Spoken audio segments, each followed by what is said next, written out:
Brian Anthony, I am so excited to have the chance to talk to you. You gave an amazing talk about incredible breakthrough technology for blood pressure monitoring. Tell me, what inspired you to get involved in this field at all? So I've been back at MIT since 2005, and I'm a computer scientist and mechanical engineer. And there's a great opportunity to bring together the semiconductor industry and its historical ability to drive down costs and improve quality and bring that expertise into the medical device technology area. And so that's something we've been doing at MIT now for about a decade. So what's the broader picture here beyond blood pressure? So the broadest picture is we look at areas of medical technology that are enabled by the semiconductor industry, point of care technology, so how do you monitor blood or urine or stool at the bedside, or wearable devices, we saw in my talk, alluding to a future blood pressure patch, or imaging. In particular, I do a lot of work in ultrasound imaging and looking at how to improve the usability, the diagnostic capabilities of ultrasound, and how to get ultrasound out of the hospital into the clinic, out of the clinic potentially into the home, and to make ultrasound imaging as a modality far more quantitative.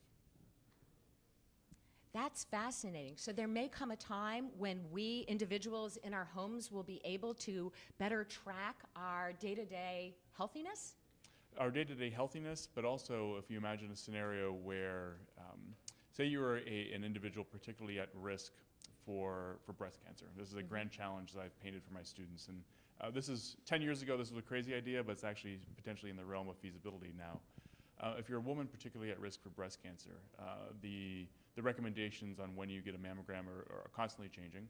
But imagine that you could acquire in the comfort of your own home a full volume reconstruction of your breast that could indicate maybe where there has been change. Not necessarily that there's a tumor or something, that there's something bad, but some way to sort of say, there's something different than there was a month ago. Maybe that's something that you should go get checked out. That's sort of a long-term vision where you can now imagine to do that, you need to enable ease of use capability for the patient. You need to figure out how you stitch together this ultrasound imagery from all different angles. You need to know how the imagery is being acquired and stitched that together in a very robust way, and to analyze that all in the comfort of your own home. That's really incredible. Tell me, who are the people you work with to bring together all these different scientific disciplines and medical disciplines? Boston's a phenomenal place. MIT does not have a medical school, but we collaborate with MGH, we collaborate with Mass General Hospital, we collaborate with Beth Israel Deaconess Medical Center, Brigham and Women's, Children's Hospital. And then, so that's sort of the clinical ecosystem. We have the technologists at MIT, and then you have this big bench of professional capital and the bright, phenomenal students. So this ecosystem in healthcare in Boston, the density of hospitals, the number of clinician scientists that understand technology enough to want to collaborate. So we collaborate with GE, with Philips, with Nihon Kohden, Analog Devices as companies, and then we collaborate with all the hospitals, and our students and clinical fellows get all the work done. It sounds like incredibly fertile ground. Are there other cool ideas floating around out there that you're very excited about? The next frontier, patches, what else is there? Well, I'd say one of the newest and biggest and greatest frontiers, in under a year, MIT will be opening MIT Nano.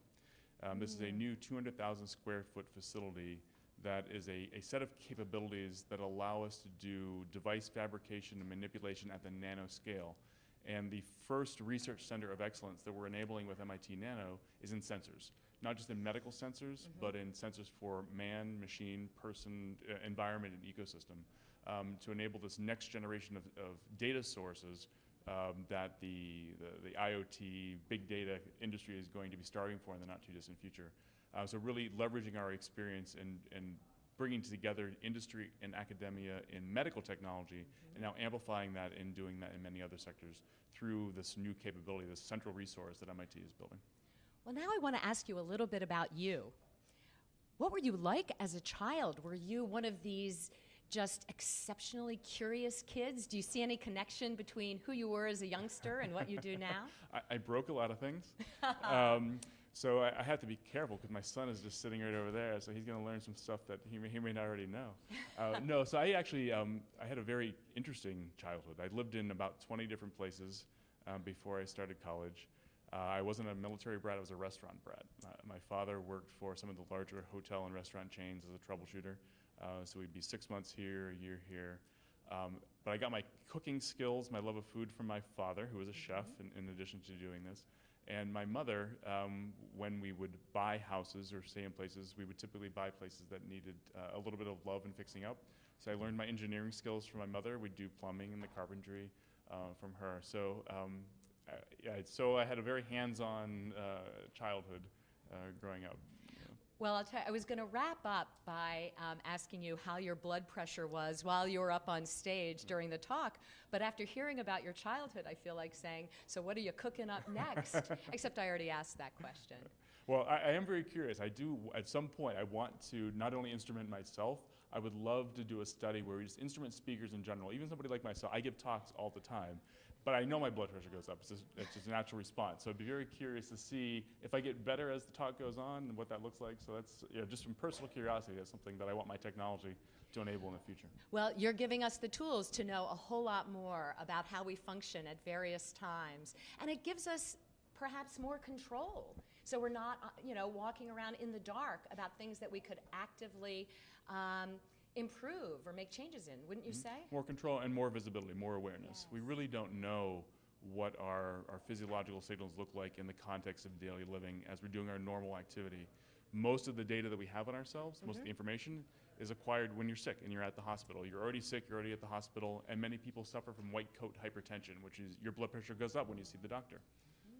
So getting that type of information in normal living provides the opportunity for unimaginable insight into what we normally do and how we normally operate. And then also taking that data and applying it to the individual. A lot of decisions, the new recommendations on blood pressure are based on a population. I don't really care how I compare to a population. If I've changed personally 5% or 10% from how I looked last week, that's significant. So being able to get data on myself continuously to know how I am changing as an individual and to personalized medicine and having more data along that personalization pathway is very critical. Okay, it's going to be fascinating. Well, Brian, that was a fantastic talk. We were so honored to have you here at TEDx. I know everyone was so excited to have you and to hear what you're talking about. Thank you so much for being here. Thank you, my pleasure. Thanks for inviting me. Bye-bye.